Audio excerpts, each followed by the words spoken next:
Hola, buenas tardes, doctor Alejandro Ariel. Yo soy Norma Silvia Ortiz Reyes y esta es mi presentación sobre sepsis. Soy del grupo 1 de Fisiopatología 3 y vamos a hablar sobre las definiciones. La sepsis es una serie de síntomas y signos clínicos de que ya hay un síndrome de respuesta inflamatoria sistémica y ahora se ha comprobado o documentado a través de cultivo o estudios que hay una infección generalizada, ¿verdad? Que hay algún tipo de infección grave que está afectando muchas áreas, entonces esas dos cosas ya diagnostican una sepsis. Tiene un alto grado de mortalidad para los pacientes, se ve muy común en unidades de cuidados intensivos o postquirúrgicos. Los estados de la sepsis, bueno, aquí hablamos sobre el síndrome de respuesta inflamatoria sistémica. Este es un conjunto de signos clínicos y bioquímicos que presentan algunos pacientes. Una de las causas puede ser sepsis. Ya dijimos, una vez que se documenta que hay una infección, pues entonces se relacionan a la infección como tal en la sepsis. ¿Qué es lo que pasa aquí en este síndrome? Puede haber algunas de las etapas que vienen aquí. Ahorita vamos a hablar sobre los criterios, pero vienen temperaturas de arriba de 38 grados o menores de 36, alteraciones en leucocitos, en los gases, en los tipos de leucocitos que encuentras en sangre, en el estado hemodinámico del paciente. Y entonces todo eso es como se forma una relación entre el germen que es invasor, bacteria, virus, lo que sea, hongo, y el síndrome inflamatorio de todo el cuerpo. Y esos dos juntos, pues ya pasan a la siguiente etapa, que es el síndrome inflamatorio sistémico más la infección, que es con la sepsis. Y hay criterios de estos marcadores, pues que son bioquímicos, metabólicos, humorales, clínicos, y ahorita vamos a hablar sobre ellos. De hecho, también en esta siguiente fase es hablar sobre esos criterios. Y hay 10 criterios pues, principales de ese diagnóstico de sepsis con las IRS, ¿verdad? Que es documentar la infección, pero con una frecuencia cardíaca alterada arriba de 90, generalmente arriba de 100, temperaturas arriba de 38 grados o por debajo de 36 como una hipotermia, leucocitos entre 12.000, arriba de 12.000 o menores de 4.000. Es muy común que arriba de 12.000 sea por infecciones bacterianas y bajo de 4.000 con infecciones virales. La frecuencia respiratoria se son arriba de 20 y con CO2 de menos de 32 milímetros de mercurio, un edema significativo o balance hídrico positivo de arriba de 20 mililitros por kilo en 24 horas. Y el número de leucocitos a veces está normal, pero tiene mayor del 10% de formas inmaduras, como blastos. Proteína C reactiva más de 2 veces lo normal, que es un marcador inflamatorio. Procalcitonina mayor de 2 veces lo normal también. Índice cardíaco arriba de 3.5 litros por minuto, que en la fracción de eyección aumentada. Saturación de sangre venosa mixta de arriba del 70%. Aquí un cuadrito que encontré sobre esto, que el CIRS tiene sus criterios y luego 2 criterios de CIRS más una infección confirmada, pues es lo que ya hace un diagnóstico de sepsis. Luego más adelante pues hay otras etapas, que es una sepsis muy severa y el choque séptico al final, que pues conduce a lo que vamos a hablar ahorita más adelante, que es la disfunción orgánica múltiple. ¿Cuáles son las dos fases del estrés metabólico en la sepsis? La fase EBB y la fase flow. Muy diferentes entre sí.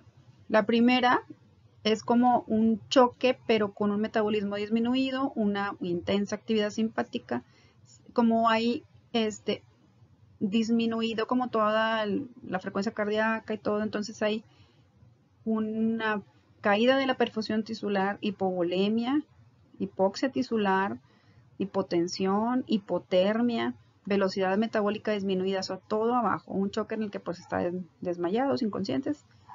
Y entonces aquí encontré este cuadrito que viene como explicando cómo las complicaciones aquí. Todo esto, disminución de todo más la inflamación y empieza a ver toda la falla, pues se requiere una resucitación, se añade líquido, se ayuda para que esa hipoperfusión mejore la circulación sanguínea y haya un poquito más de oxigenación, se le pone oxígeno al paciente, todo esto. Y entonces regresa de la resucitación al paciente y tiene un mantenimiento, un equilibrio un poquito mejor. Pero todo esto ya desencadenó una serie de respuestas humorales y bioquímicas que lo van a llevar a una inflamación severa, a la respuesta inflamatoria sistémica, como dijimos. Y entonces toda esta luego comienza a dar la vuelta a la fase flow, que ahora entra en hipercatabolismo, hipermetabolismo, aumenta la liberación de glucocorticoides, cortisol, velocidad metabólica aumentada, en la necesidad de oxígeno aumentada, glucagón aumentado, pues el hígado comienza a producir montones de glucosa y glucógeno hepático, liberación aumentada de catecolaminas, noradrenalina, adrenalina, liberación de citocinas y otros mediadores lipídicos, las interleucinas y citocinas típicas de las reacciones inflamatorias severas, producción de proteínas de fase aguda, excreción de nitrógeno aumentada, velocidad metabólica aumentada y alteración del empleo de nutrientes. Y entonces toda esta fase después, post resucitación, entonces comienza a ocasionar una sobrecarga de volumen de líquidos, una sobrecarga de intensidad metabólica que puede ocasionar las complicaciones ahora de shock séptico, falla orgánica múltiple, pues falla de órganos simplemente. Y entonces esas son las dos fases del estrés metabólico. Y ahora vamos a hablar sobre los cambios fisiopatológicos. ¿Cuál es el incremento del gasto energético? Pues de 1.5 a 2 veces el incremento del estado basal. Vamos a decir que de estado basal eran 1500 calorías, pues ahora 1.5 por eso o hasta 2, hasta 3000 calorías, por ejemplo, después de trauma, pero se mantiene elevado. O sea, hay un pico como el 3 y 4 días, pero se mantiene elevado, o sea, no disminuye, no llega. O sea, suponiendo que el paciente vaya mejorando, aún pueden pasar esos 10 días de que llegó con el choque séptico y sigue con un metabolismo aumentado. Aquí hay una figura donde explica un poquito ahí como que las bacterias dentro de sangre y cómo hace la reacción inmunológica que los macrófagos van a buscarla, se liberan endotoxinas y todas esas toxinas y toda esa liberación de mediadores inflamatorios pues son los que causan un estado hipermetabólico. ¿Qué es la falla orgánica múltiple en la sepsis? Pues es la incapacidad de la función normal de los órganos o la función aumentada tratando de compensar las necesidades, pero es la parte de la segunda fase de la complicación de la inflamación sistémica o de la fase flow, donde se puede, por diversas causas, presentar en la sepsis. Y es origen a veces de muerte de tejidos, de muerte celular, o sea, por ejemplo, células hepáticas que mueren y ya no puede el hígado procesar toda la demanda excesiva metabólica que tiene, y entonces agrava el shock a un shock séptico. El gasto cardíaco está demasiado elevado, ninguno de los órganos dan la función que deberían o que deberían alcanzar y entonces pues tiene un alto grado de mortalidad. Realmente una falla orgánica múltiple pues es muy cercano a una sentencia de fallecimiento. Y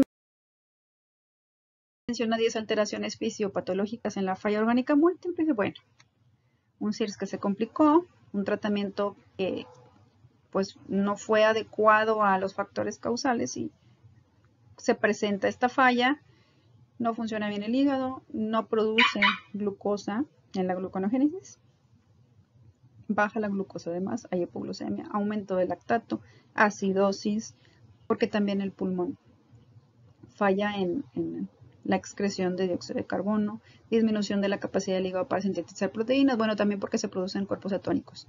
Si se aportan exógenos las proteínas, incrementa la producción de urea hepática y esto provoca una encefalopatía hepatoamoniacal, hipertrigliceridemia por falta de aclaramiento hepático, pues la cetogénesis que dijimos, que el cuerpo cetónico aumenta, aún así a pesar de esto, mal lipogénesis porque el cuerpo está exigiendo glucosa y aumenta la lipogénesis, pero eso aumenta el coeficiente respiratorio y pues es una cascada crítica del paciente. Por último, sobre la intervención nutricional, ¿cuál es la función del soporte nutricional en la sepsis? Pues en muchos estudios hay aún controversia y no se ha demostrado que tenga un efecto en la mortalidad. Pero preserva la mucosa intestinal, baja la estancia hospitalaria y la estancia en unidades de cuidados intensivos. Se evitan las complicaciones como infecciones, se previene la translocación bacteriana, que es una de las teorías que pudiera hacer esto lo que desencadena la disfunción orgánica múltiple, la falla orgánica múltiple. Y pues aparte no se ha demostrado que dañe una nutrición enteral temprana, entonces pues como no hay razones como para no emplear esa nutrición temprana enteral. Pero ¿cuál es en particular la función en la nutrición enteral? Pues evitar mayores daños por pérdida de nutrientes, desnutrición, y que no tenga el cuerpo los sustratos específicos para poder reparar daños, ¿verdad? Y la indicación, pues, posterior a la resucitación del paciente, o sea, que esté hemodinámicamente estable, que ya hayan restituido fluidos, que su gasto cardíaco esté ahí más o menos equilibrado. Entonces, pues en las primeras 24 a 48 horas, en cuanto sea la resucitación completa y estabilizada. ¿Cuáles son las consecuencias de la nutrición enteral en la sepsis? Pues puede suceder que haya isquemia intestinal e intolerancia de la nutrición enteral, o sea, que pareciera que el intestino no tiene una falla funcional orgánica, ¿verdad? Pero a la hora de comenzar la nutrición enteral comienzan vómitos, distensión abdominal, dolor abdominal, no hay absorción, entonces pues no se puede, tal vez no se puede continuar con la nutrición enteral completa, o sea, podría ser necesaria una mixta. Pero pues hay que estar evaluando y estrechamente los síntomas de los pacientes para ver que no ocasione mayores daños de los que se espera, de los beneficios que se esperan. Y la nutrición completa o trófica, ¿cuál es la que menciona el artículo que es la adecuada? Pues menciona que en los artículos dice que la trófica, que del objetivo energético en los primeros 7 días se queden solo con 60-70% del requerimiento estimado, porque hay menor incidencia de infecciones, menor residuo gástrico y menor caso de diarrea, que pues complica más la situación nutricional del paciente. ¿Y cuál es la función de la nutrición parenteral? Es que solamente como emergencia, que se use de ser posible cuando no se puede la vía enteral o cuando no se alcanzan los requerimientos y más adelante se prevé que el paciente va a tardar muchos más días, más de 10 días en recuperarse, pues una nutrición mixta podría ser. Porque así como en primera elección, pues está comprobado que hay más infecciones y complicaciones. ¿Cuáles son las recomendaciones de carbohidratos, lípidos y proteínas? El aporte diario en carbohidratos de 5 a 6 gramos por kilo por día, de lípidos 1.2 gramos por kilo por día, sobre todo los lípidos poliinsaturadados bastante indicados para prevenir mayor inflamación de la sistémica que ya están presentando, EPA y DHA de 0.1 a 0.2 gramos por kilo por día y proteínas de 1.2 a 1.5 gramos por kilo por día. Las proporciones varían de 50-60, 25-30 y 20 de proteínas. Y pues esto es todo. Muchas gracias. Continuamos con el siguiente momento.